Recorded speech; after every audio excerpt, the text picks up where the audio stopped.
Good morning. We'll call this hearing to order for the Committee on Human Services and Homelessness. It's Tuesday, March 11th, 2025, 10 a.m. in Conference Room 329 at the State Capitol.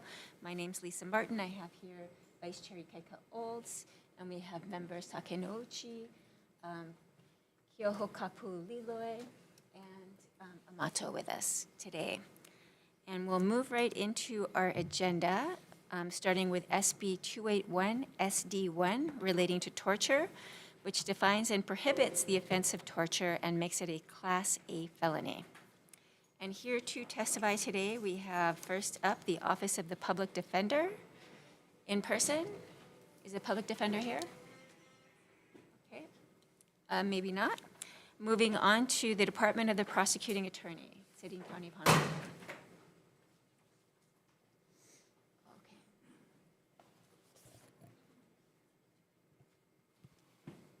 Good morning, Chair Martin, Vice Chair Olds, and members of the House Committee on Human Services and Homelessness.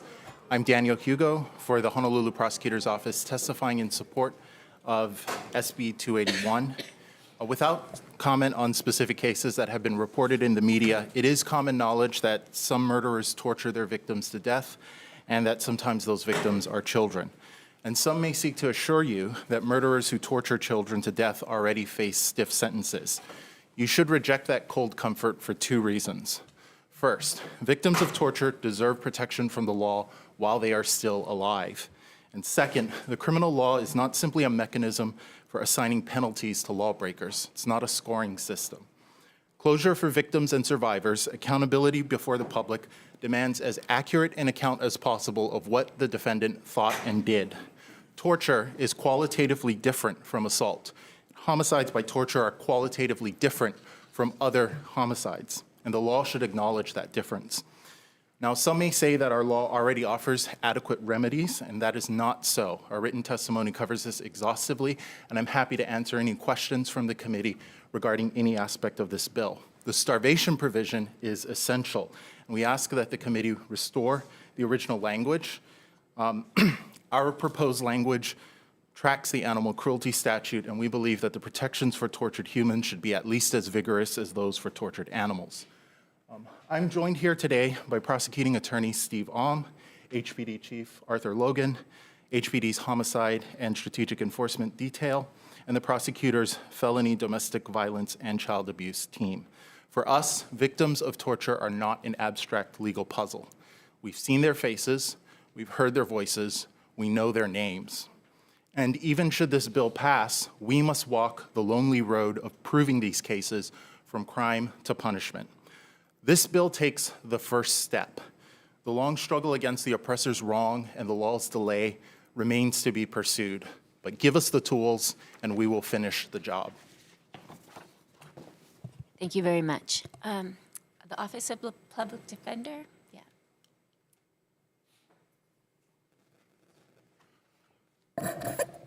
And good morning, Chair, Vice Chair, members of the committee. My name is William Bento. I'm a member of the Office of the Public Defender.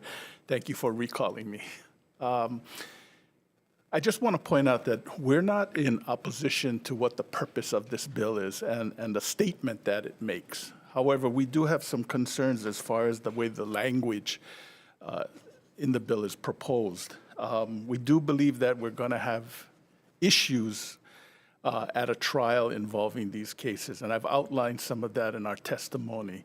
The language needs to be clear as to what is being prohibited. The language also needs to be narrowed in the area dealing with minors and vulnerable people, because the way it's written, it would allow for prosecution for things that are totally unintended. We've proposed some suggested language that could be inserted into the bill that could narrow that, and we believe that that would clearly express the legislature's intent in passing this bill, and we're available for questions. Thank you very much. Thank you very much.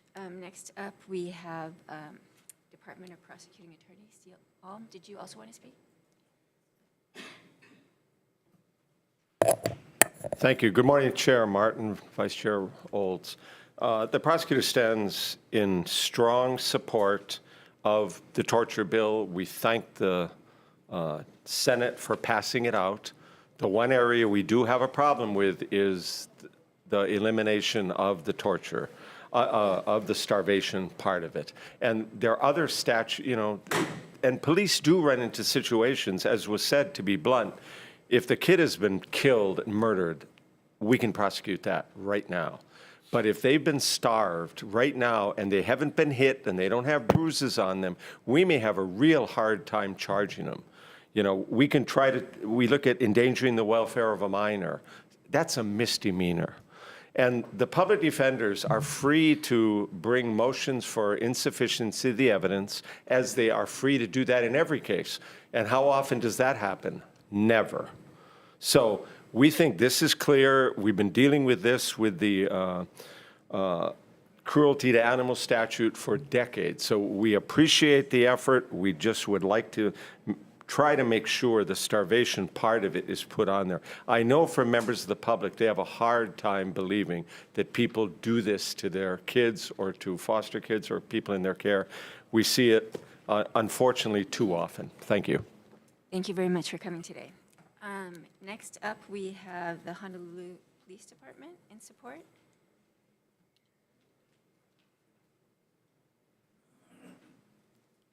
Good morning, Chair, Vice Chair, and members of the committee.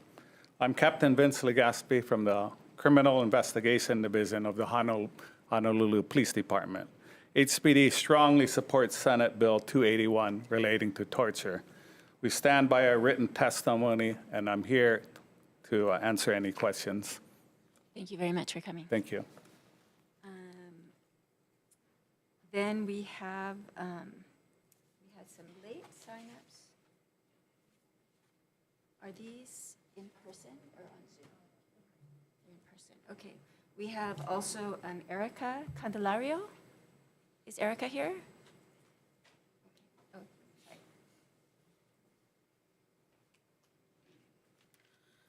Good morning, Chair, Vice Chair, members of the committee. My name is Erica Candelario, and I'm the team captain of the Domestic Violence Felony Team and Child Abuse Team at the Department of the Prosecuting Attorney here in Honolulu.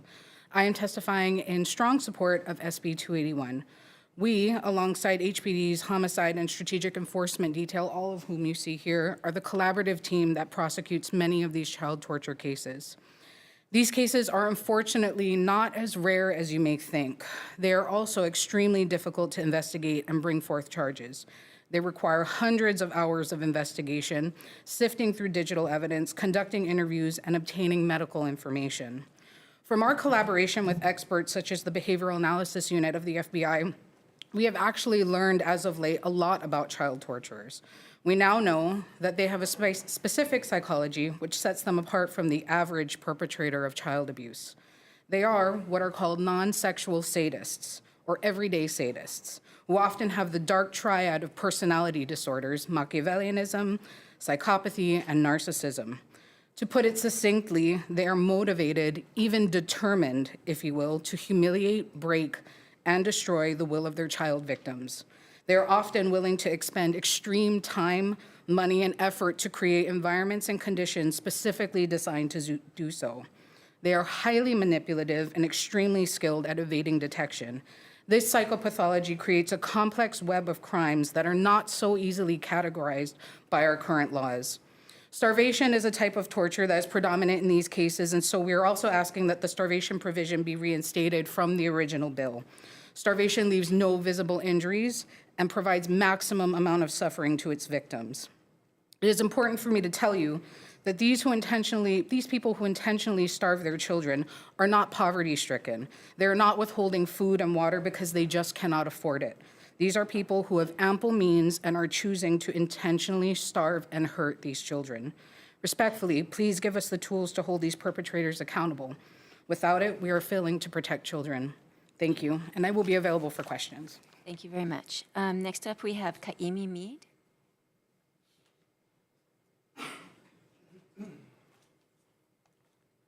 Morning, Chair, Vice Chair, and members of the committee. My name is Detective Kaimi Nawal Mead, and I'm a detective with the Homicide and Strategic Enforcement Detail. We come here today in support of SB 281 because of the profound effect these cases have had on us professionally and personally. Over the years, I've investigated some of the worst child torture cases on the island. One thing that appears to be standard in child torture is the starvation of the child victims. Another thing that appears to be standard is that these perpetrators who starve children are not poor and are not without means to feed. These are people with more than enough resources, but most of them are using the withholding of food because they want to break the will and spirit of the child. Starvation is an effective tool for perpetrators because it creates minimal visible injury and maximum suffering. Children who are starved often go overlooked by service providers because the perpetrators themselves appear to be healthy and the homes appear to be filled with food. These children, to the naked eye, may just appear to be underweight or lean, but in truth, they are wasting away. The current statutory schemes in place are not sufficient for instances where children are starved. Children who are starved will all respond differently based on their own body compositions and fat stores. This can make it difficult to find charges that fit, because no two children are alike and no two responses by children's bodies may be alike. The result, however, is the same: maximum suffering with minimum visible evidence other than the eventual death of the child. We stand here before you today in strong support of SB 281 and to request the reinstating of the starvation language. We need this language to hold perpetrators accountable who do the unthinkable to children. Without this language, those who intentionally and knowingly starve children, despite having food in their house and the means to provide, will be able to get away with the worst crimes imaginable. We are here today because we are the last line of resistance and defense to these perpetrators.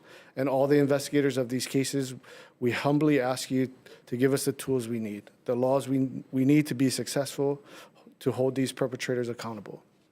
Thank you very much. And next up, we have Dina Tomes.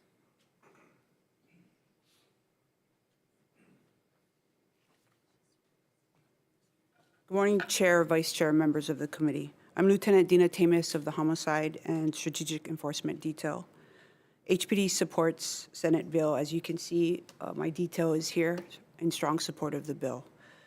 This bill directly addresses torture of children and vulnerable persons, a category of abuse that goes beyond what is typically encountered in child maltreatment cases. In my 16 years as a homicide lieutenant and detective, I investigated some of the most horrific crimes imaginable. Child torture is one of them. It is uniquely insidious, it is gradual, but with harmful effects. Unlike general child abuse, it is calculated, systematic, and designed to break the victim's will entirely. It is deliberate, act of control, and cruelty, leaving children in a constant state of pain and fear. Starvation is one of the most inhumane forms of child torture, causing extreme physical suffering, long-term developmental damage, and even death. Survivors, when rescued, are often so disoriented and psychologically shattered that they struggle to recall or describe the sequence of events. This is the precise effect of torture. It erodes identity, confuses, and ensures total compliance. To actually see this happen, the public doesn't really believe it, but for us, we see it. So this bill is very important to pass to protect the children. A major challenge we face in prosecuting these crimes is that many of the most severe torture tactics, such as force holds and starvation, leave minimal visible physical injuries. These methods are not the result of neglect or poverty, but are intentional tools of domination. In 100% of these cases we have investigated and charged, the perpetrators had the means to feed and care for the children. Instead, they chose not to as a method of control and suffering. However, our current statutory framework does not adequately capture these acts, making it difficult to hold these offenders accountable. Like Erica Candelario said, through our collaboration with the FBI's Behavioral Analysis Unit and other experts, we know that these perpetrators are classified as non-sexual sadists. They are not struggling parents. They are individuals who take pleasure in the suffering of children. They are highly manipulative, skilled at deceiving systems, and often force surviving children to participate in covering up their crimes. Without a specific statute addressing torture of children and vulnerable persons, our ability to prosecute and protect these children is severely hindered. Passing this bill and will provide law enforcement with the necessary tools to intervene effectively and hold these perpetrators fully accountable. It is our duty to protect the most vulnerable members of our society. Right now, without this law, we are failing them. We need this legislation to ensure that those who commit these acts are fully prosecuted and that no child endures this suffering without justice. I urge you to take immediate action and support this bill. It is time to act decisively and aggressively to close these gaps and bring justice to the victims. I can answer any questions if you have. Thank you very much. Thank you for being here. Next up, we have Justin Higa.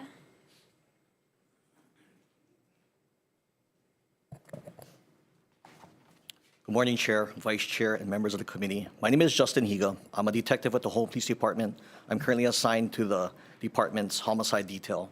I'm here today to show strong support for Senate Bill 281 relating to torture. In 2024, I was a lead investigator for the following case: State of Hawaii versus Brandy Bloss, Thomas Bloss, and Deborah Duran. This case was charged in February of 2024, where the suspects are currently awaiting trial for the murder of a 10-year-old child. As a homicide detective, I have assisted in investigating multiple cases involving the torture of children. These investigations, for lack of better words, are some of the most horrifying things that a person could experience. They involve the use of force holds, starving, binding, beatings, and the burning of children at the hands of the people that they should trust the most, their parents or legal guardians. Starvation is often used as a means of punishment, control, or neglect, and it can result in severe malnutrition, developmental delays, organ failure, and even death.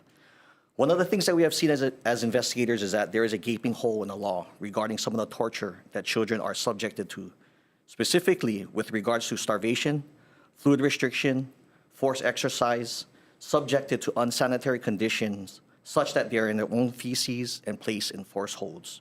To be clear, these are not instances where a child is denied dessert, told to clean up bathroom as a chore, or left in a dirty diaper for 5 minutes too long. These are instances where a child has been systematically deprived of food, water, basic necessities, beaten, and tortured because a parent or legal guardian has decided to do so. The current laws that we have are not enough. The torture bill will adjoin a hole in the Hawaii revised statutes that will allow investigators like myself to hold sadists who torture children accountable for their own actions. The homicide detail of HPD remains committed to its mission of obtaining justice and being the voices for all victims, which include our most vulnerable and our keiki. As law enforcement who are on the front lines, we daily see the horror that these cases inflict on the children of our community. Thus, we humbly ask for Senate Bill 281 to be passed. I thank you for your time. Thank you very much. Do we have anyone on Zoom? It shall be Billionaire. Okay. Next up on Zoom, we have Mr. Billionaire.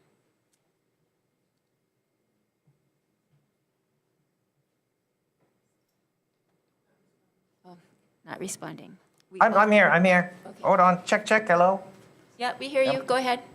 Okay, great. Thank you. I'm glad the room's so full. What's up, Steve? All the cops are inside. Aloha, chairs and everybody. So I am in support of this bill. You guys know it's on the news. But since we're going to be talking about a lot of the human trafficking, sex trafficking is up next on the agenda, and we got 1 minute to win all your hearts and do something about this. Of course, we support this bill, but because of the Maui chief of police who's dirty, he's 100% guilty for doing all the P. Diddy, GHB, baby oil stuff going down there. But you also have the Big Island chief of police who said there's no sex trafficking when Julie Harding confronted the mayor during a town hall last week. We all know that that's a lie. There's human trafficking going in the Castle, Ocean View. It's tied into the cartels, Sinaloa. Excuse me, Mr. Billionaire, can you confine yourself to this bill, please? Yes, I'm talking about the This same is- bill with torture because it's all related. Because this is Sunny Lehua Kalua case. We're doing with Ariel Sellers, Isabella Kalua, who was tortured in the dog cage. They chopped off the body parts, put the body parts in acid, and dumped her in the bathrooms. And when they're already dead, we cannot revive people like you see on the news. But we definitely have to do something about this, like the cop said. We have to do something to prosecute these evil villains. The drugs and stuff, it's being smuggled through the ports. And we got all the prosecution there, and we need your guys' help and support so we can nail these evil villains and help do right for our children. Thank you very much. Thank you very much. Is there anyone else wishing to testify on this matter? Please come up. Aloha. We got a Like whole Kako. agenda. Oh, O Shireen Ballas Ko Inoa. I didn't. My video. Please go ahead. Sorry about that. Thank you so much for hearing this bill. I am in extremely strong support of this bill. I am a survivor. I was a victim of torture by my ex-husband. My children were also. So this bill will help a lot of people in this world that are going through this, that are living in fear like I was. When I listen to the people talk, I feel like I'm at fault for not taking care of my children, but we were living in fear.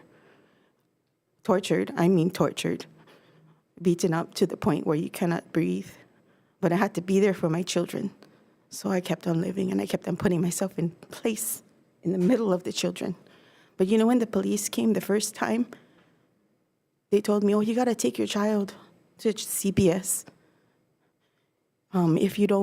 If you don't change your ways to him, they said, if you don't change your ways, we're going to take him. We're going to take her.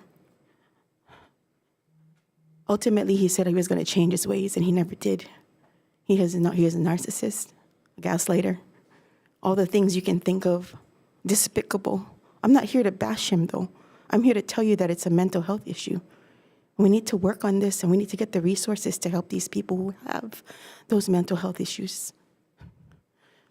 People like me who have survived almost death to save the children in my family, including the 4 children that are alive today.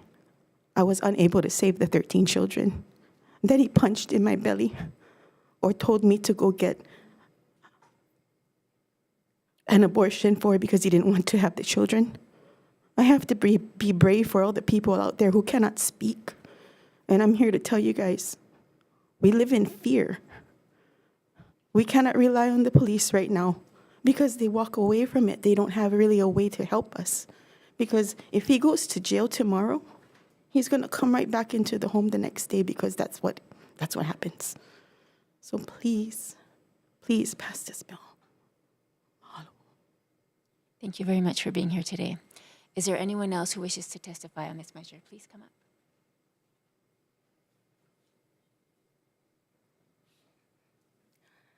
Good morning, Chair Martin, Vice Chair Olds, representatives. My name is Tiffany Kael. I'm the Division Chief for the Family Prosecution Unit at the Honolulu Prosecutor's Office.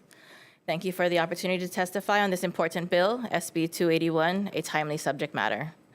As the Division Chief of the Family Prosecution Division, I prosecute and oversee prosecutors who handle domestic violence and child abuse cases. As one of the lead prosecutors on cases involving child abuse and child torture, the cases we see demonstrate a need for this statute. I don't want to repeat anything my colleagues have already said before this committee so eloquently about the importance of this bill. But I do want to point out that while we have the ability to hold offenders accountable when a child dies, this bill would solve the problem of when a child survives the horrific experience of child torture. And currently, there is no comparable statute that accounts for the offender's state of mind and the acts suffered by the child. This bill would seek to remedy the gap in the statutes. By reinserting the language regarding deprivation of food and water, again, we address the gap in the statute and account for another pervasive form of torture that goes unnoticed and unaddressed, if not specifically written into the statute. The investigations in these cases are long and drawn out because they require the consultation of multiple disciplines: child welfare services, medical professionals, social service providers, and law enforcement. It takes a whole team. It speaks to the thoroughness and the care that each investigation requires before any charge can even be brought, because each child is unique, each investigation is unique. Given that, plus the language that has been carefully crafted in this bill can hold offenders accountable. It holds accountable those who torture our most vulnerable members of the community. And we strongly urge this committee amend the language of SB 281 by reinserting the language originally proposed for this bill, prohibiting the deprivation of food and water, and passing SB 281. Thank you, and I'm available for questions. Thank you very much. Thanks for being here today. On Zoom, we have a late testifier, Moani Keala. Aloha. Please go ahead. We can hear you. Okay, thank you. Aloha, everyone. My name is Moani Keala Catherine Tua Almunia. I am the former sex assault forensic examiner for Hawaii County. I am testifying in support of SB 281. I appreciate the testimony that has already been given, and I wanted to name that SB 281 defines CWS investigative caseworker Teresa Witten Huntsinger. CWS Teresa Witten Huntsinger has been retaliating against, covering up sexual and physical violence against, and torturing my nephew since October 2017. I am also a survivor of child sexual violence.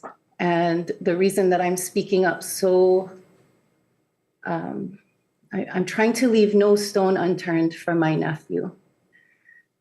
I think he is in imminent harm, and no one is willing to take a look at his case because she is law enforcement. There is pervasive physical and psychological control being exercised over my nephew by Teresa. And my hope is that all victims, even those that are known to child welfare services or that are ward of the state, will be given an opportunity to be free of this kind of harm. I think that's all I have to say. I appreciate your time. Thank you very much. Okay. We also had testimony in support from the County of Hawaii Office of Prosecuting Attorney, from Hawaii Island Republican Women, Kulia Ikanu'u Outreach Services, and 10 individuals. Members, are there any questions for our testifiers? Seeing none, I heard you loud and clear. And while it wasn't necessary for everyone to come today because I already shared your opinion, I think the strength of it is quite impressive. It's made a huge impression on me, how important this is to our law enforcement community, and we will try to get it done. Thank you very much. Okay, moving on to our next measure. SB 292 SD1 relating to sexual exploitation. This establishes safe harbor protections for survivors of sexual exploitation who seek medical or law enforcement assistance. And this is a bill that we have heard previously. We heard the companion to this and passed it. So we have first up to testify the prosecuting attorney of City County, Honolulu.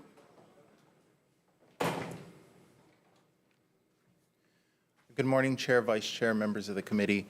Daniel Hugo for the Department of the Prosecuting Attorney. Last year, there was a similar bill that was SB 3036, I think, that had a similar provision, but that earlier version would create some equal protection problems because of the differential way that it treated commercial sex buyers, Johns, in Waikiki versus those on throughout the rest of the state. That provision is no longer in place. Our department stands in support of this. We do believe that survivors of sex trafficking should have access to law enforcement and to medical resources safe from the fear of prosecution. And if the law will recognize that and provide that safe harbor, we are in support of it. I'm available for questions. Thank you very much. Next up, we have in support Tagnawa from Mutual Aid. No? Nadine? No, not here. Okay.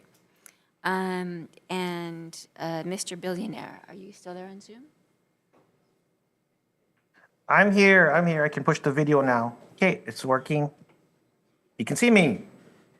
Great, wonderful. Yes, I am in full support of this bill to handle sex trafficking and all the exploitation of children. You know, from the previous testimony, a lot of stuff has hit the mainstream, but when you talk to survivors, they're afraid of retaliation. They can't trust all the cops because they feel like some of the vice people are dirty. If you go to Big Island, Hilo Division 1 does not talk to Hilo Division 2 because we have family members who are cops. And a lot of stuff goes down. You can talk to Kurt Favela. They can tell you the stories about the food land. There's a lot of stuff that's going down with drugs and trafficking and smuggling. And I highly encourage you guys get control of the ports. I know there's going to be bills about this, but when you talk to who controls the ports, where they're smuggling all the drugs, fireworks, legal contraband, humans, X, Y, and Z, it's a state job, meaning DOE, Department of Law Enforcement. Mike Lambert is supposed to be in charge of this, but he needs manpower, resources, and appropriations. He can't do this alone to infiltrate the Matson, all the unions and stuff like that to deal with the Merchant Marine Jones Act. So we're going to need a lot of your support. You guys can add whatever amendments you need, but we're definitely going to need some real manpower and support. Thank you very much. Okay, thank you very much. Is there anyone else wishing to testify on this measure? Please come up.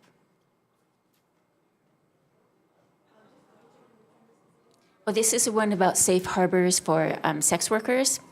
Okay. Seeing none, we also had testimony in support in writing from the Office of Hawaiian Affairs, from Imua Alliance, from Hawaii State Commission on the Status of Women, from Rights for Girls, Sex Worker Outreach Project Hawaii, and 2 individuals. Members, are there any questions for our testifiers? Seeing none, we will move on to our next measure. This one is SB 295 SD1, relating to domestic abuse protective orders. This increases the penalties for violations of a temporary restraining order and order for protection. It clarifies that when one has been violated, the other one is a second offense, and increases the penalties. And first up, we have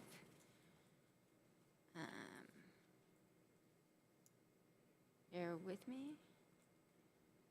Okay, first up we have the Office of the Public Defender. Good morning once again, Chair, Vice Chair, and members of the committee. William Bento of the Public Defender's Office. Our main concerns with this bill deal with the mandatory jail sentence, and we do understand that there is a belief that that will deter people from committing these offenses, but there really has not been any basis or evidence that this, in fact, does work. Currently, judges can sentence a person to up to a year in jail on a violation of this, and our position is that the judge is the best person to be able to make a determination as to whether a jail sentence is necessary or not. We also want to bring to the committee's attention that there is a big difference between cases where there are stay-away orders or TROs for a domestic violence situation versus other situations. We see this all the time in our work where family members may get a TRO or a stay-away order because the person they're trying to keep from coming back to the family home has a mental illness issue or substance abuse issue, has become a bother. They wish to utilize the criminal justice system as a means of getting that person help. And to take that person and then put them into 5 days of jail or 30 or 45 days of jail with subsequent convictions, because sometimes we see this happening repeatedly now. With that said, we understand that for people who are getting the TRO, that can be very bothersome, troubling, and even fearful, make them fearful about what could happen. But it would be best to leave it to the judge with all the parties concerned. The prosecutors are there to advocate as well to determine if a jail sentence is necessary and how long that should be. Jail terms upset not just the person's liberty, but affects their job, can affect their ability to pay for their housing. So they lose their job, they lose their housing. That economic stability is greatly damaged, and sometimes it's very difficult for them to get back on their feet. The last thing I want to say is this. In our state, we have 2 different types of jail terms, determinate and indeterminate jail terms. Indeterminate jail terms are those usually for felony offenses. The parole board decides how long a person stays in custody. Determinate sentencing, as is discussed in this bill, means that the person will serve all 5 days, all 30 days, all 45 days. There's no mechanism by which you can get them released once they're given this mandatory jail sentence, short of any sort of medical emergency or illness or things of that nature. So they're going to serve this amount of time. So I just asked the committee to think about those things before considering the passage of this bill. Thank you very much. Thank you very much. Next up, we have the Department of the Prosecuting Attorney.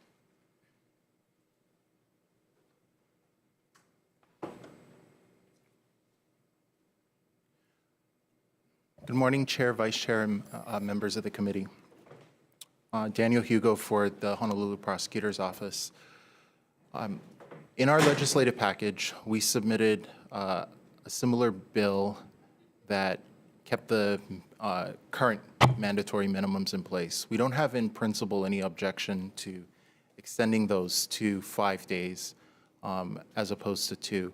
But the two important provisions of this bill that we would urge this committee to keep are, first, that it keeps the violations consistent across temporary restraining orders and subsequent protective orders. Under the current law, there's almost a refresh and redo once a protective order comes in place, which doesn't make sense because a protective order is based on a hearing where a judge has made findings, or where at least there's been some sort of opportunity for the respondent to give their side of the story.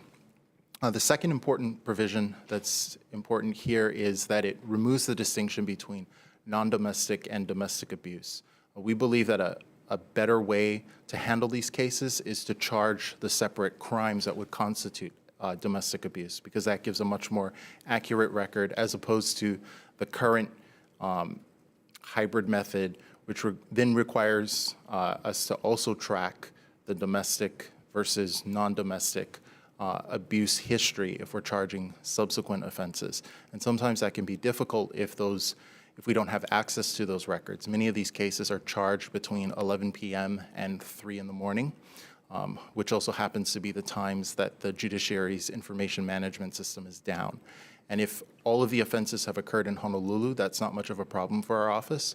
But if we have to look for a court record from the neighbor islands, then that can frustrate and thwart effective prosecution of these cases. So we urge this committee to support this bill, and I'm available for questions. Thank you. Thank you very much. Next up, we have Hawaii State Coalition Against Domestic Violence in support. Angelina Mercado. Good morning, Chair, committee members. I'm Angelina Mercado, the Executive Director of the Hawaii State Coalition Against Domestic Violence. We are the Association of Domestic Violence Programs, and we represent 25 programs statewide, and we're here in strong support of this measure. You know, we've heard a lot from the prosecutors and the public defenders, but I want to tell you what my experience is like. By the time I get a survivor that calls me, my team, our office, they are fed up with this system. They're fed up with the prosecution. They're fed up with the law enforcement action, because at this point, the protection order has just become another piece of paper. All of our programs, all of our websites, all of our service providers, from those providing public benefits, child welfare cases, they look at what we do and what a survivor does about protection orders. As a matter of fact, the judiciary's own data indicates that there were over 4,700 petitions filed in the last year of their data, and about 1,300 of those are granted. But when it comes to actual convictions for incarceration, 13 for TRO violations. Fines, 18. What are we telling our survivors of domestic violence in this community? And I also want to point out that it's so important to make the distinction between physical and non-physical violence. We changed the definition of domestic abuse to include coercive control, specifically to include those non-physical offenses, because we know that those are as terrorizing for survivors as a physical offense. And the fact that not all survivors are at the opposite end of physical abuse. As a matter of fact, our own data and research has shown that 20% of those that we surveyed have experienced coercive control, as opposed to 18% who have experienced physical abuse and intimidation. And then finally, when it comes to increasing times, minimum sentencing and penalties, that there's actually data that shows when you look at something in combination with other types of services, including our domestic violence intervention, it's an opportunity to work with those high-risk cases in our community, and that's where these increases are the most effective. There's going to be a lot of cases where somebody accidentally, maybe, will violate a protection order. But our prosecutors and our survivors also know that there are people in the community who are doing this deliberately, and these are high-risk cases, and we need to be able to capture that gap. I'm available for any questions you may have. Thank you for this opportunity to testify. Thank you very much. Next up, we have Monique Ibarra, Domestic Violence Action Center. Is Monique here?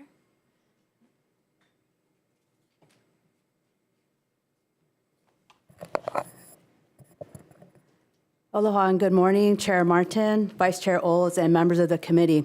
My name is Monique Ibarra, and I'm the CEO for the Domestic Violence Action Center. DVAC supports SB 295 SD1.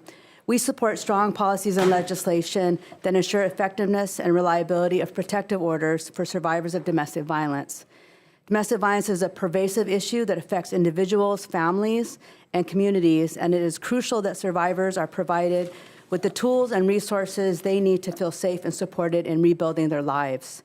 One of the most important safety plan tools available to survivors is a protective order against domestic violence. This can provide immediate relief by restricting the abuser's access to victims and their family. It is essential that we create an environment where survivors feel confident that these orders will be enforced and that they will be supported by the legal system. Without this trust, many survivors may hesitate to pursue a protective order, fearing that the legal system will not take their safety seriously or that the abuser will face no real consequences if they violate the order.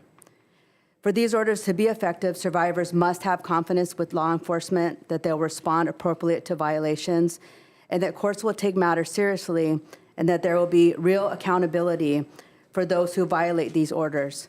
Trusting in a protective order gives survivors the courage to seek justice and the peace of mind that they are no longer alone in this fight for safety. This bill will improve survivors' faith in the judicial process and protection orders to demonstrate that this will be more than just a piece of paper, as well as hold abusers accountable for the harm they cause their victims, families, and communities at large. The bill will allow flexibility in the statute to address abuse amongst family members and intimate partner violence, prevent the weaponization of the statute against victims of domestic violence, and will ensure a smooth and expeditious judicial process. Thank you for allowing me to testify today. Thank you very much. Next up, we have, is Shireen Bales here? Oh, Aloha mai kākou, o Shireen Ballas ko o inoa. Oh, wow, Shireen Ballas. Mahalo e kia kua nui. There is at least one news report a week, if not more, that we don't hear about in the news. My story, I'm not here to bash my abuser, but I am here to tell you that he told me and my four kamali'i that if we ever spoke about what he does to us, or if he ended up in jail because we said something, that he would come out of jail, come after us, and kill us, put us on the news, and make us a statistic. I must take a moment to remember my 13 unborn children, of which I was abused so badly, and I lost all of them. And the many in this community, we need to remember them who we've lost. This man had severe mental health issues, bipolar, dissociative, and had schizophrenia. I say all this before I say that I strongly support this bill. In reference to public defender's comment, I remember you. I remember you mentioning when you were on his side that day that the resources for the people who have mental health issues in this jail were unavailable and non-existent. I'm not sure about now. I got denied twice when I went to the TRO office in Kapolei. A DVAC helper was there and assisted me in getting a 30-year TRO against my abuser. This is not a TRO, though. It's a protective order that a judge helped me with, because on my TRO, I needed to mention that I was in imminent danger and I believed that my life was going to get lost if I continued to see, if there was he was there. It took her hearing my story to help me. What I found out is some people will use the TRO as a weapon when getting a divorce or something went wrong in their relationship. That's why people who TROs and orders of protection are meant for are getting denied. And for the abusers, bruh, like she said, it's just a piece of paper. I represent the 1% of women and men who don't return to their abuser. That's what I was told that day. 99% of the population in our community returns to their abuser out of fear and or lack of resources. What I share with a majority of them is I had hoped that my abuser would change and be better. Take a look around the room. How many of you can raise your hand and say that you know someone who's a survivor of domestic violence? Statistics are 1 in 3 women, 1 in 4 men in Hawaii have experienced sexual violence, physical violence, and or stalking by an intimate partner in their lifetime. For every 100 people that reported intimate partner violence, 65 were women. Each year in Hawaii, close to 600 children, 0 to 5, are confirmed to be victims of child abuse and neglect. The large group of child abuse and neglect victims were less than a year old. That's 15.5%. Perpetrators, 90.2%. The cases were parents. Approximately 4 million referrals for alleged maltreatment are made to child protective agencies each year. Researchers have estimated that between 3.3 million and 10 million children are exposed to adult domestic violence each year. I wish I could do this right now, but I would love to drop the mic. Mahalo. Thank you. On Zoom, we have Ha'e Ani. Do we? Please go ahead, Ha'e. Hi. Can you guys hear me? Yes. Okay. Aloha kako o ha'e ani ko inoa. Eia au I ke ia la e hoike ke kako ana no ka bila SB 295. Hello everyone, my name is Ha'e Ani. I'm here to testify in support of Bill SB 295. I'm here today to urge you to support and pass SB 295, a bill that will strengthen protections against domestic violence. Domestic violence has a devastating impact, leaving scars that run deep and affecting not only the direct victim, but also their families and communities. The loss of my cousin Teresa to this senseless violence is a pain I carry every day. It's a pain compounded by my own experience with domestic abuse. Teresa had so much ahead of her. She was a mother, a daughter, a granddaughter, a sister, a cousin, and a niece, a vibrant, loved individual whose life was tragically cut short. She was granted a temporary restraining order, a supposed shield of protection, yet not long after, her husband murdered her in front of their own daughter. This horrific act followed weeks of stalking, mental, and emotional abuse directed at Teresa and her children. Her cries for help were ignored despite her repeated pleas. Law enforcement failed to intervene, silencing and dismissing her concerns. The TRO, meant to protect Teresa, ultimately failed her. This highlights a critical flaw in the system that SB 295 can help address. It's been 1 year and almost 2 months since she was taken from us. A stark reminder of the urgent need for change. No one should have to endure the fear, manipulation, and physical harm that comes with domestic abuse. and no one should be turned away when they desperately seek help. That's why I'm so passionate about supporting and passing this bill.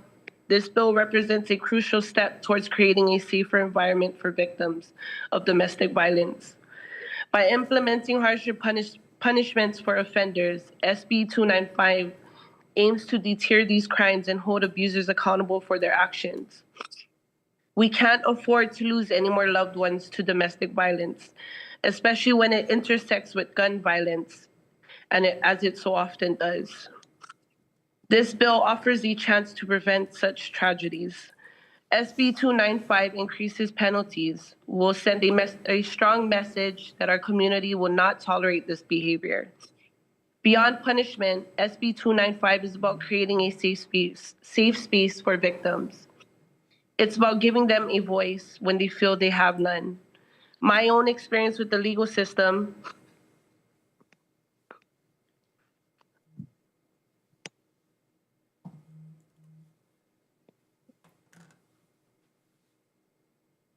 I'm so sorry.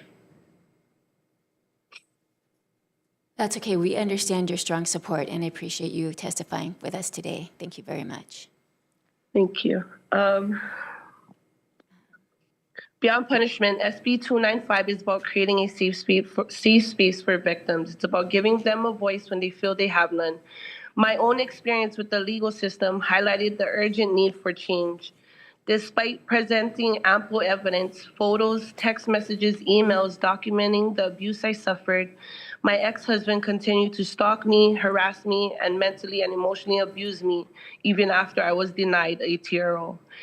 And even with this evidence, I was not granted one. The judge dismissed my claim, seemingly swayed by his lawyer's unfounded accusations of mental illness.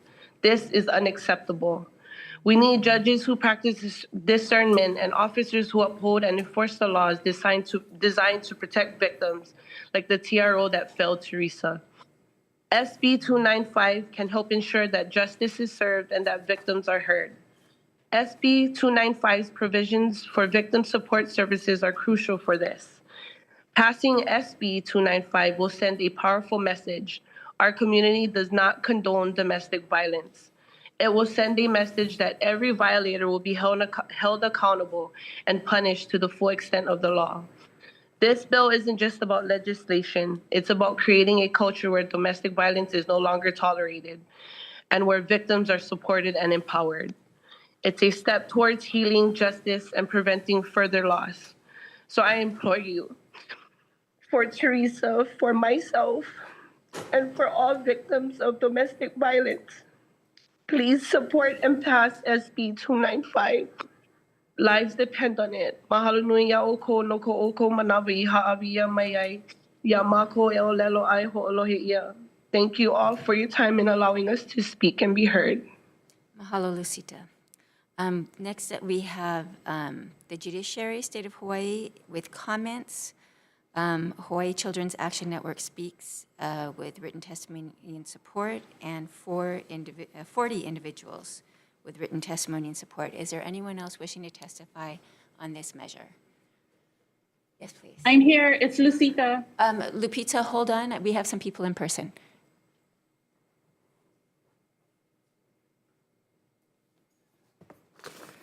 Good morning again, Chair Martin, Vice Chair Olds, representatives. Tiffany Ka'il from the Honolulu Prosecutor's Office. Thank you for the opportunity to testify on a bill that means a lot to so many survivors in our community. As a division chief for the Family Prosecution Division and having been a DV prosecutor for the last 14 years, when the prosecutor's office had a similar bill, our intent was to take away the distinction between non-domestic abuse and domestic abuse, was so that we would take away that distinction that really sort of trivialized the distinction between non-domestic abuse and domestic abuse. Because for the way we see it, those distinctions trivialize the violation. For a victim, a menacing glance across a store is the same as having your window smashed in, right? Each act of violence or each look for someone who suffered abuse is equally impactful. It doesn't matter where it occurred or how it occurred. Each has an impact on your mind and your body and triggers a response. And so we wanted to make sure that each offense that occurs was given the same level of appreciation for both the court, for us as prosecutors, and law enforcement. And so when we looked at making proposals like that, we were considering that in our mind. And it is not to take away from the data that's being collected or to take away from any of the progress that's being made, but really to highlight the importance of every single incident that a victim faces when he or she is being faced with an incident of stalking or harassment. And so for us, this bill is important for all survivors and for us as prosecutors to holding offenders accountable. And we faced every day, we see it more often now, where we have cases of de minimis hearings where we get charges or motions being brought where defense attorneys will say that, oh, well, it was just, he was across the street and he looked at her. And that really diminishes the value of a restraining order. And we don't want that for victims. And we are prepared to go to court and to fight against these. And that, in our mind, trivializes the value of that paper. And so we are in strong support of SB 295, and we ask the committee to pass this bill. We are in support of any measure that provides deterrence to those who commit acts of domestic violence.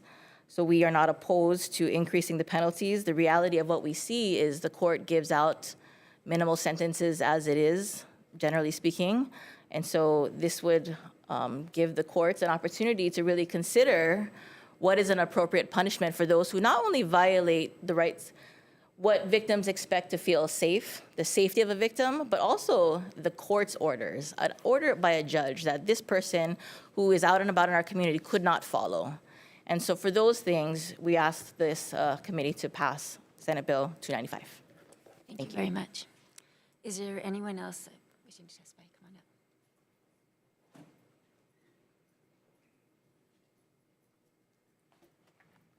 Aloha, Chair Martin, Vice Chair Olds, and member of the committee. My name is Christine Denton, and I'm special counsel to the prosecuting attorney for the city and county of Honolulu. Before I took this job, I was actually a deputy in the domestic violence misdemeanor division under the supervision of Ms. Kaeo. I just wanted to make a couple comments as I sat here and listened to a lot of the testimony, and I want to reemphasize that when a victim, whether it's a woman or a parent, takes that extraordinary step, courage to actually walk into Kapolei Family Court, fill out the paperwork, all by themselves many times. That's a huge step. And it comes after many, many months, days, sometimes years of abuse, ridicule, torture in some cases. And so I just wanted to impress that first step, there's actually a judge there that looks over everything and makes the order or denies the order. And it is unfortunate that there are people who are not using this system the way it was intended to be used, and that victims are really hurting. But I also wanted to talk to the victims I've dealt with. And I have had, I want to say about 10 or 15 parents on my caseload. And the parents I've had on my caseload are usually 55 and up. And they had to take the hard step of getting a restraining order against an adult child who has damaged their property, hit them, stolen from them, refused to listen to them when they say, I can't help you anymore. And this restraining order, whether it's a TRO or an order of protection, that took a lot of courage. Can you imagine, as a parent, having to go to court and tell a judge, I can't be protected from my own child? The hardest part comes when they have the courage then to make the phone call because the defendant decides they're just going to walk into the house because that paper doesn't mean anything. And the cops come and they pick them up, and then the defendant gets released. We're the ones that have to make the phone call. I had to make a phone call to an 83-year-old woman and tell her, lock up the house because your son got released. This bill is super important. Those 5 days are important. Getting rid of that distinction, as Ms. Kael said, harm is harm. It doesn't matter if it was just a look or knocking on the door and walking in, taking food out of the refrigerator, because it's still harm to that victim. Thank you, and I'm available for questions. Thank you very much. Is there somebody on Zoom still wishing to testify? Hi, it's Lucita.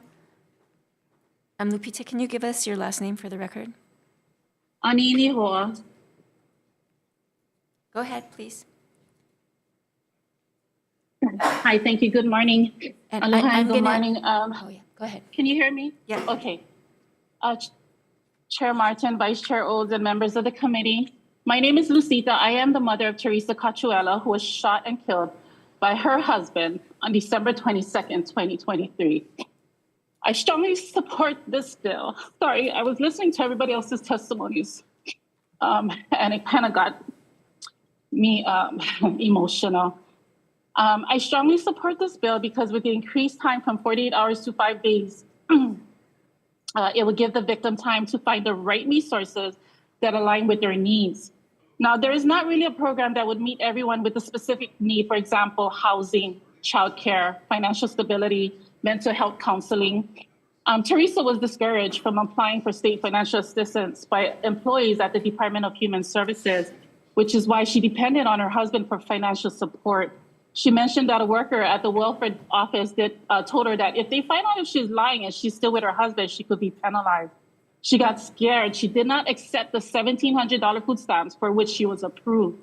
She also had a challenging time finding a therapist, waiting months for an appointment, only for the therapist to say he could not help her after her first session with him. I was and am angry with how they dismissed her cry for help. She needed help and they shut her down with the comments that were made. My daughter did not deserve to die, as with so many others who sought help. I humbly ask that we step up penalties for violating temporary restraining orders with increased fines, minimum sentences, and court-ordered counseling.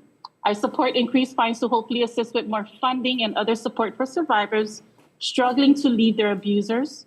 The abuse Teresa suffered at the hands of her husband was not physical, but psychological, which I strongly support in court-ordered counseling and mental health assessments. I also think there should be more training for officers to take these types of police calls seriously. Teresa did call 911 for help, but was turned away, including police officers asking her if she really wanted to file a police report against her husband. She was, like I said, discouraged at every corner. Even with, I believe that if the police would pick him up, right? So he came up, the court was on Wednesday. I guess it was a custody visitation. My daughter told me that it was supposed to be a TRO court hearing, but supposedly it wasn't a TRO court. Can I ask you to wrap up, just because we are going into session in less than an hour and we have a lot of bills to hear. Okay, we want everybody to remember her legacy, how Teresa was there for so many people, how she fought for her own life, how the resources and law enforcement failed her. Please ensure the safety of the current and future victims of any type of violence. This rests upon our lawmakers like yourselves to improve on our justice system. Let us encourage hope and healing in our communities and eventually in our state. Mahalo, and thank you for allowing me to submit my testimony. Thank you very much. Is there anyone else wishing to testify on this measure? Seeing none, I already talked about the other testifiers. So members, do you have any questions for our testifiers? I have a question for the prosecuting office. So the one issue in this bill that is separating domestic versus non-domestic and keeping them together. We've heard two different lines of reasoning here today. And you're saying it's harder for you to prosecute your case, to get the data you need when they are not separate. Yes, so I've focused on the efficiency argument, and the division chief focused on the sort of the moral nexus here, right? Which is that once somebody has a protective order, oftentimes what can look like very minimal violations have to be read in the context of the abusive relationship. So there's a petition for the protective order that usually requires this person to enumerate prior acts of abuse, right? None of that is likely to be introduced in court at trial. What the jury will hear is about the violation itself. I did a case once where the only thing that the jury heard was that the defendant drove by and said some swear words to the respondent. What they didn't know is that he had been jailed before on this charge, violating the protective order. And he, from OCCC, we have the tapes, he called over 100 times threatening to kill her daughter. Never prosecuted for that. Jury never heard about it. What looked like a very minimal violation, non-domestic abuse, because he didn't do anything, but we had a good jury there. They convicted him. They could tell, but that isn't every case. So I'm not a lawyer, so I didn't really get your point. So how would having them separate allow you to show that evidence of past history? Right. So it's not about the evidence of past history, but it's about the fact that it's characterized as a non-domestic abuse order versus domestic abuse, which makes it appear as if because the person didn't commit a crime while they were a separate crime while they were violating the order, it somehow is less important. I think that's the point that the division chief was making. Okay, I have a separate question. Our Office of the Public Defender was talking about the mandatory minimums, but in this bill, for people that might have violated the TRO because of mental health problems, there is an exemption where the court can suspend the jail sentence in order to do drug, alcohol programs, other court-ordered assessments. Is that not correct? So I believe there's a suspension provision. We think that eliminating the domestic, non-domestic abuse basically makes that suspension provision obsolete. I will say for the question of mental health, in cases where the person's violation, and sometimes this happens, the violation of the protective order is because of a mental condition, there is what's called a 704 proceeding, which is available in all criminal cases, which is that if the person by virtue of a mental condition either is not fit to proceed to trial or could not be held penally responsible, then that person is essentially put for medical and psychiatric treatment. And that's how the law would handle those sort of cases. Okay, thank you very much. Members, any other questions? Seeing none, we're going to move on to our next measure, SB 1028 SD1, relating to youth fees and fines, which allows community service in place of fines to consider, allows the court to substitute community service for fines for youth. And first up, we have in support the Office of the Public Defender. Thank you very much for that. ACLU Hawaii in support. Thank you, Chair, Vice Chair. We'll largely stand on our written testimony. Just want to highlight 3 key points. The first is that there's extensive research showing that fines and fees are not helpful in improving public safety. In fact, both fines and fees together have been shown through extensive research to increase recidivism, which is a threat to the public. They've also found that fines and fees for youth don't serve the public, and governments often spend more money trying to collect those fines and fees than actually the money they receive back. And finally, we want to highlight a 2023 report issued by the Department of Justice saying that youth should be presumed indigent, and doing so would be in the interest of justice. And so just want to highlight those 3 things in our testimony in support of this bill. Thank you. Thank you very much. Next up, we have Kat Brady from the community. Is Kat? Oh, Kat was here. She's not here now, but she was in support. The Office of the Attorney General. Good morning, Chair, Vice Chair, members of the committee, Deputy Attorney General Mark Tom for the department.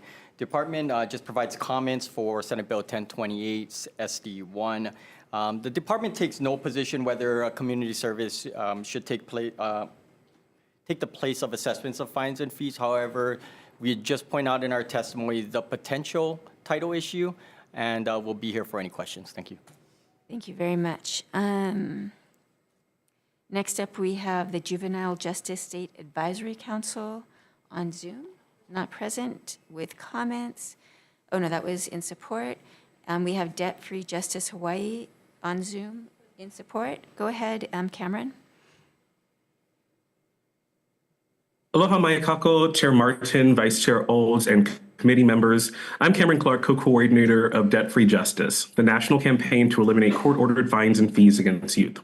On behalf of the Debt Free Justice Hawaii Coalition of Youth and Community Advocates, we respectfully ask for your aye vote on Senate Bill 1028 SD1. SB 1028 offers the legislature a step towards debt-free justice by providing community service as an alternative to fines that are currently mandatory in vehicular and traffic cases against minors. SB 1028 received unanimous votes in both Senate Judiciary and on the Senate floor, reflecting the bipartisan calls to improve outcomes for youth in the justice system. We stand on our written testimony and thank the chair, vice chair, and members for your support of House Bill 129, legislation we co-drafted to repeal youth fees and fines.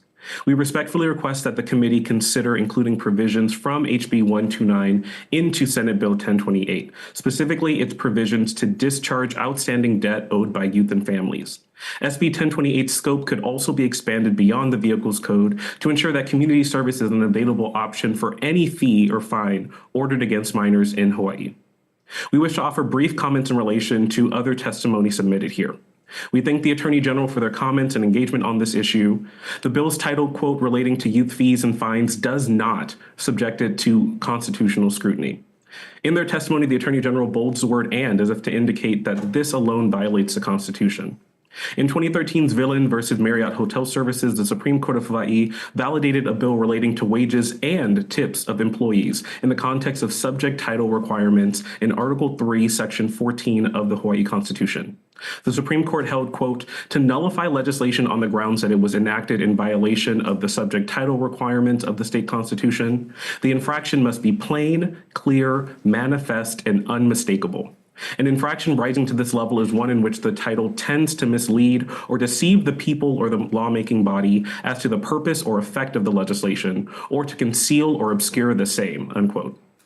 The majority of states across the country, including Texas, Oklahoma, and Louisiana, have taken action to achieve debt-free justice for youth. We respectfully ask for your aye vote and remain available for questions. Mahalo. Thank you. Is there anyone else wishing to testify on this measure? Judith Clark on Zoom. Aloha, Chair, members. Excuse me. Aloha, Chair, members of the committee. I'm Judith Clark, Executive Director of Hawaii Youth Services Network. I did not submit written testimony, but I would like to say just a few words about this bill.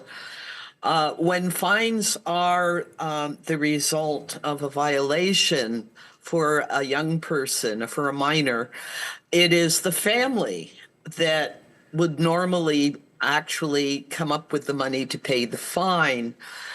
This can create financial hardship for the family when they have to divert money from rent, food, utility bills, and other important expenses. It also does not allow the young person to directly experience the consequences of their actions, whereas community service, they are directly providing restitution for their offense, and it has the potential for them to develop new career and other interests, to develop a desire for continued community service, and gives them the satisfaction of knowing that they are actively contributing back to their communities. Thank you for this opportunity to testify. Thank you, Judith. Is there anyone else wishing to testify in support or in opposition to this measure? Okay, keep it brief. Come on up. Aloha, Angela Melody Young Cares, in strong support. So I was asked to submit testimony from the University of California from Berkeley in these past few years, and I really want to just support this bill. So youth fees and fines in juvenile correction systems have disproportionate effects by hurting low-income households, and it contributes to the racial and wealth disparities even more by hurting low-income neighborhoods. So poor neighborhoods and communities impacted by disadvantaged mental health outcomes, lack of access to financial resources and assets, have a harder time with upward mobility, securing a better job, or moving up the ladder in society and in a career because of economic inequity. And to punish them even more is not fair. So this bill cracks down on vehicular offenses and fines and fees relating to youths and juvenile offenders, teens, and minors who are disproportionately affected by an unjust court system to inconsequentially punish teens who probably just don't know how to drive and what constitutes as an offense. So, the teens, they probably watch like Fast and the Furious racing shows. So the kids just copy what is shown on television. So instead of very harsh punishment, like I feel like we're like in the slave era. Can you wrap it up, please? We should focus on non-punitive disciplinary actions, right? Maybe fund driving schools. And I will wrap up. In Kapolei, in Hawaii, youth facing traffic infractions or other vehicle-related issues, incurring a fee and fine can go online to pay on eTraffic Hawaii. Angela, I'm going to ask you to wrap it up now. Okay, that's it. Yeah, Thank you very much. We also had written testimony in support from Opportunity for Youth Action Hawaii, Ekolu Mea Nui, Naopio Waiwai, and 3 individuals. Members, is there anyone else wishing to testify on this measure? Members, are there any questions? Seeing none, we will move on to our next measure. SB 1312 SD1 relating to offenses against public health and morals. This clarifies that profits from prostitution includes repayment of a loan, basically. And first up, so that it's not a loophole. First up, we have the Office of the Public Defender in opposition. Good morning once again, Chair, Vice Chair, and members of the committee. William Bento of the Office of the Public Defender. As this committee knows, there was a case, Ibarra, which the Supreme Court had some rulings on that stated basically that there was some confusion in the original language of the statute dealing with profits from prostitution. The bill tries to address that. What it does not address is the, for lack of any better word, the absurd result of Ibarra's prosecution, wherein 2 people who knew each other and one loaned money to the other with the idea that it would be repaid. And the simple fact is that it was repaid by money earned through prostitution. Even the court had said that that was not the purpose, or at least it didn't believe that it was the purpose of the legislature, and that the prosecution of Ibarra was, in a sense, an absurd result of the statute. The corrections made by this bill dealing with the issue of profits from prostitution would not change that at all. It is not in our written testimony, but perhaps a suggestion can be made to add language that says, if someone loans money to someone else or fronts money to someone else for the purpose of indebting them to commit prostitution or something of that nature, you could alleviate that absurd result. I think the purpose of the bill and the intention is to not allow someone to create a debt with another person and then force that person into prostitution. So the language could be added that said, if someone is trying to get someone else indebted for the purpose of requiring them to violate the law or to commit prostitution, then you may alleviate that. It does place a burden on law enforcement and the prosecutor to have to try to prove more, but then it's absolutely clear what the legislature is trying to prevent. Thank you. Thank you very much. Next up, we have the Department of the Prosecuting Attorney. And if you could please, in your comments, address what he just talked about, and if you had any proposed language for that. Thank you. Good morning, Chair, Vice Chair, and members of the committee. Daniel Hugo for the Honolulu Prosecutor's Office. So first, in direct response to the public defenders, no, we believe that that would actually confuse the language because, among other things, introducing for the purpose of creates multiple states of mind. So no, we would not support that language. What we would draw the committee's attention to is the very thoughtful and meticulous dissent that Chief Justice Rechtenwald authored in the Ibarra opinion. Not at all an absurd result, he thought, and he pointed out two things. First, a longstanding legislative purpose to target small-scale promoters, who are usually the first people that you would prosecute in a trafficking ring.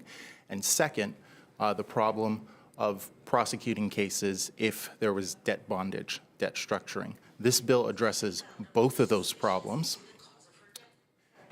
This bill addresses both of those problems, and we believe it underscores the legislature's longstanding reading that that is not an absurd result, and we would defend it. Thank you. Thank you. Next up, we have the Attorney General's Office. Good morning, Chair, Vice Chair, members of the committee, Deputy Attorney General Tricia Nakamatsu. On behalf of the department, we are in strong support of the bill, and thank you, Chair, for hearing it. As the Deputy Prosecutor noted, the issue or the concern stated by the Office of Public Defender, we don't feel is actually something that would merit further amendments as suggested by the Public Defender. As written, it actually closes the loophole that results when you have two people, one is indebted to the other, and there is an understanding between the two of them that that debt will be paid off through prostitution services. Various types of relationships that could be involved in that sort of agreement or deal can get very complex. It's very unclear at times.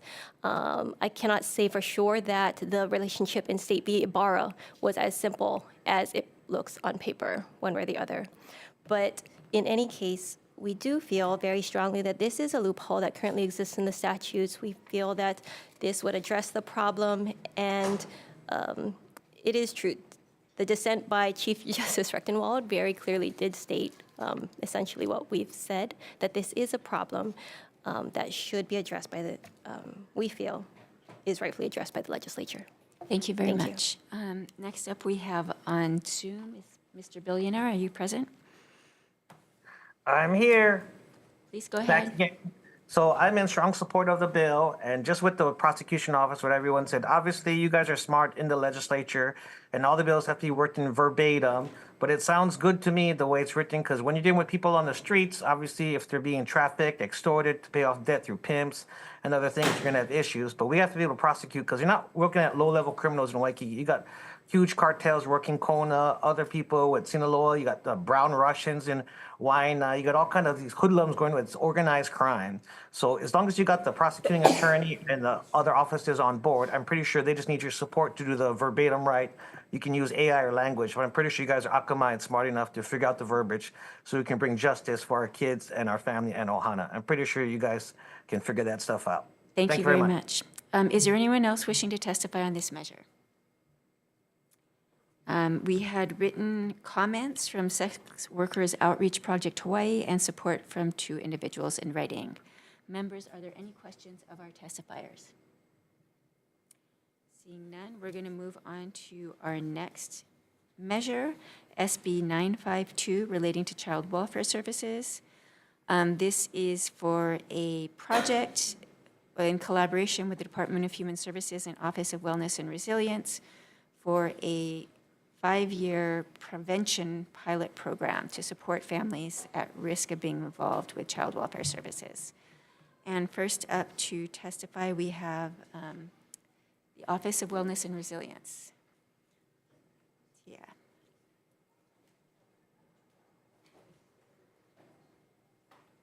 Aloha Chair, Vice Chair, members of the committee, Tia Hartsock, Director, Office of Wellness and Resilience. In the essence of time, I'll just stand on our testimony here for comments or here for questions if you have any. Have a lot to say about this, but I will just stand on our testimony in strong support. Thank you. Thank you, and thank you for being here. Next up, we have the Department of Human Services. Aloha, good morning, Chair Martin, Vice Chair Oates, members of the committee. I am Eladine Olivao. I am the Child Welfare Services Branch Administrator. Here on behalf of Director Yamane, the Department of Human Services supports the intent of this bill. I stand on our testimony and will be available for any questions. Thank you. Thank you very much. Next up, we have Judith Clark on Zoom. Go ahead, Judy.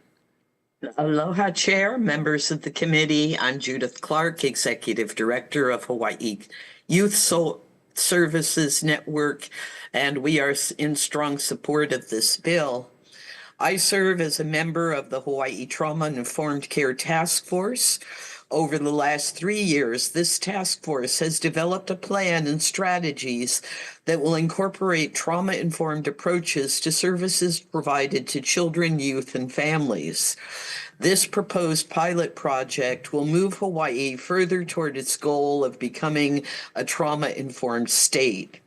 The Child Welfare Division Diversion and Intervention Pilot Project will utilize peer navigators and evidence-informed practice to help families identify needs and access services. It will provide material assistance to support basic survival needs. By strengthening families, it will reduce the overload on the child welfare system. Thank you for this opportunity to testify. Thank you very much. We also have Mr. Billionaire on Zoom. Yep, back again. Thank you all, chairs and everybody. So I did have to go over this bill again because I talked to one of the Malama working group people, and she was very upset. I did put us a bill for support. I want to make some amendments because they felt it's kind of po-ho. They're trying to fight. They gave all this data under the working group, but they're going to be put under DHS according to the way it's written. And a lot of them are frustrated. You can't let the fox into the hen house. According to the working group, they don't feel like DHS is going to monitor the state and do it properly. There's too many cases of murder, death. You heard the first bill going about torture, and that's all through the state of Hawaii system. It's not you guys reading the bill, but the people on the streets don't trust the system. Because how do we have accountability? What about DHS? What about the state of Hawaii? And one of the owner's husbands of CWS is a drug trafficker and drug smuggler. It's on my Facebook. He didn't get prosecuted, but he's got like drug charges from California and beyond. So the people in the streets do not trust CWS, CFS, and DHS, and that's just straight up. But hopefully we can work things out together and you guys can figure out the details. Mahalo. Thank you very much. We also have written testimony and support from Hawaii Substance Abuse Coalition, Hawaii Coalition for Child Protective Reform, Opportunity for Youth Action Hawaii, Hawaii Children's Action Network Speaks, and 2 individuals. Is there anyone else wishing to testify on this measure? Members, are there any questions for our testifiers? I have a question for Office of Wellness and Resilience. This did start out as a bill or a program that would have been under your office, and now it's a collaboration with DHS. Is that going to complicate it for you? I know that you folks work very well together, so I'm not questioning that, but I'm just wondering if administratively that would make it complicated.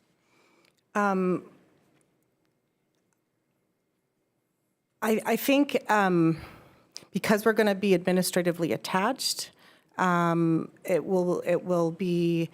I'm sure it will work out. Yeah, I'm not too concerned about it.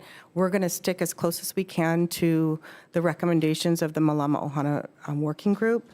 Part of my role in this is to ensure that the recommendations get implemented with fidelity and with community voice completely integrated all along the way.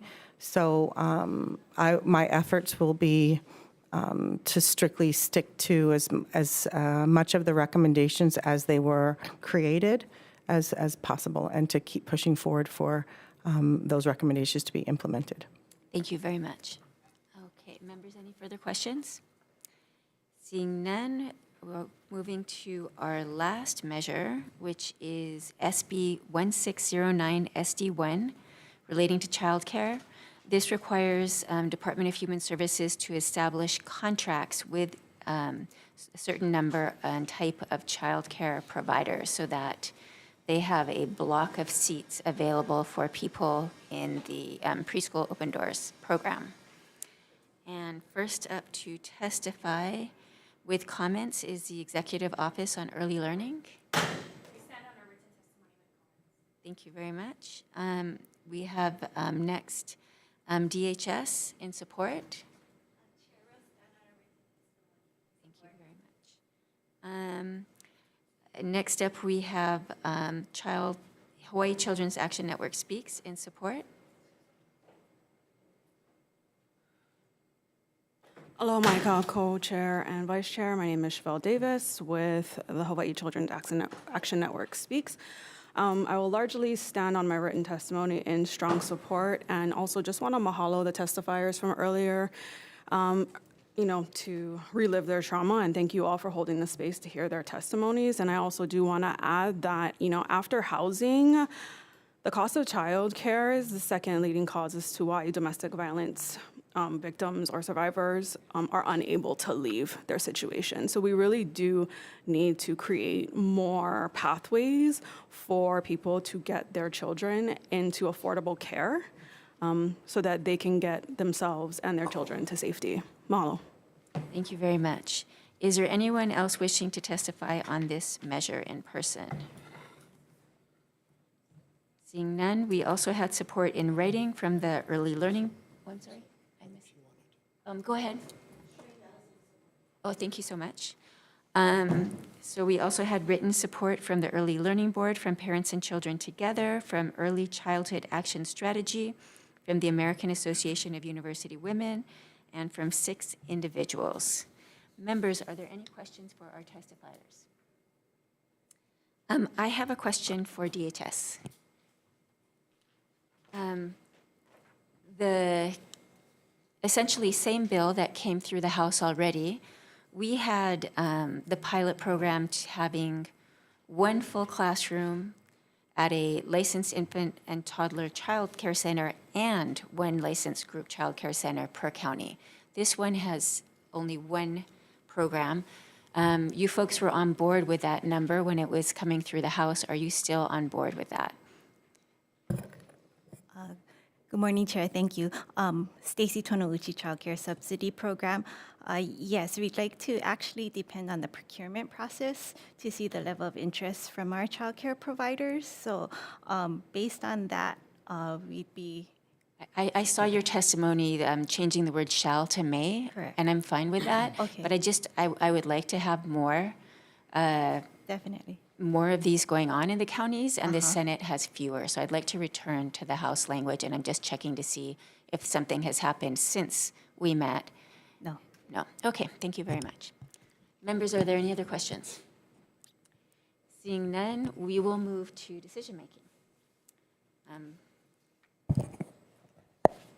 Feel rusty at this after a few weeks? Okay, so starting with our first measure, SB 281 SD1, the relating to torture, which had an unbelievable amount of passionate testimony. I'd like to restore Chair recommends restoring the language in the original bill, depriving the minor of vulnerable person of necessary food, water, or clothing, and adding in a definition of deprive, meaning to withhold in a manner that materially endangers the physical or mental health of the minor or vulnerable person. I'd also like to just do a clarifying edit on page 4, lines 1 and 2, where it talks about a handicapped person. That handicapped person is not defined in this section. So instead, we'd like it to stick with vulnerable person. So we'd like to change that reference to a person who has a status described in section 706-6625B11 to just keep it in line with the bill. Members, are there any comments or questions about this bill before we vote? Vice Chair for the vote, please. Voting on SB 281 SD1, Chair's recommendation is to pass with amendments. Chair and Vice Chair vote aye. Representative Amato. Aye. Representative Chun. Aye. Representative Liloy. Aye. Sorry. Representative Takayama. Aye. Representative Takenouchi. Aye. Representative Alcos. Aye. Representative Garcia. Aye. Chair, your recommendation is adopted. Thank you very much. Next up, we have SB 292 SD1 relating to sexual exploitation. And this is the safe harbor protection one if somebody comes forth to HPD. And with this one, Chair recommends just making some technical amendments for clarity, consistency, and style. Vice Chair, any members, any comments or questions? Vice Chair for the vote, please. Voting on SB 292 SD1, Chair's recommendation is to pass with amendments. Any members voting no? With reservations? Chair, your recommendation is adopted. Thank you very much. Next up is SB 295 SD1. This is relating to domestic abuse protective orders. And the Chair recommends keeping the bill as it is. However, just making a part of the bill refers to some sections that are deleted in the bill with the amendments. So just the deleted sections referenced on page 8, lines 13, talks about 1A and 2C. These were actually eliminated, consolidated. So we just want to keep the ability of the court to suspend the jail sentence, but refer correctly to just 1 and 2, or clarify that, and other technical amendments needed for clarity, consistency, and style. Any questions or comments, members? Seeing none, Vice Chair for the vote. Voting on SB 295 SD1, Chair's recommendation is to pass with amendments. Any members voting no? With reservations? Chair, your recommendation is adopted. Thank you very much. Next up, we have SB 1028 SD1 relating to youth fees and fines. We've been hearing a version of this bill for multiple years now. What I'd like to do, my recommendation, is to restore the language from HB 129 HD2, which includes the language of this bill for traffic offenses, but instead of just giving the option to substitute community service for fees and fines, it instead leaves that as the only option. It also is more expansive beyond traffic offenses. It also includes things like vandalism, detention, support and treatment, drug testing, alcohol and drug services. It also eliminates fees for parents with children out past curfew or for failure to escort them in the streets or at dance halls, and also technical amendments for clarity, consistency, and style. Members, any comments or questions? Seeing none, Vice Chair for the vote. Voting on SB 1028 SD1, Chair's recommendation is to pass with amendments. Any members voting no? No. With reservations? Chair, your recommendation is adopted. Thank you very much. Next up, we have SB 1312 SD1. This is relating to offenses against public health and morals. It's basically recognizing that repaying a loan is not a loophole for running prostitution. And I recommend passing this basically intact with technical amendments for clarity, consistency, and style. Members, are there any comments or questions? Seeing none, Vice Chair for the vote. Voting on SB 1312 SD1, Chair's recommendation is to pass with amendments. Any members voting no? With reservations? Chair, your recommendation is adopted. Thank you. Next up, we have SB 952 SD2. This is the relating to child welfare services. This is the pilot program for 5 years to do prevention work. with at-risk families. And my recommendation is to pass this as is. Members, are there any questions or comments? Seeing none, Vice Chair for the vote. Voting on SB 952 SD2, Chair's recommendation is to pass as is. Any members voting no? With reservations? Chair, your recommendation is adopted. Thank you very much. Our last measure, SB 1609 SD1. This is for the Department of Human Services contracts with childcare providers. And I would like to, Chair recommends adopting the department's suggestion to replace the word on page 2, line 17, from shall to may, in case they do not have any partners, private sector partners wanting to participate in the program. And also to specify 2 types of care providers per county, so 2 per county instead of a single program. So like to reinsert language from the House bill that the pilot program may provide contracts for at least 1 full classroom at 1 licensed infant and toddler child care center and 1 licensed group child care center per county. And then also at the end of section 2, a note that the pilot program shall cease to exist on June 30th, 2028. Members, are there any questions or comments? Seeing none, Vice Chair for the vote. Voting on SB 1609 SD1, Chair's recommendation is to pass with amendments. Any members voting no? With reservations? Chair, your recommendation is adopted. Thank you all for participating in this very emotional hearing. We are adjourned.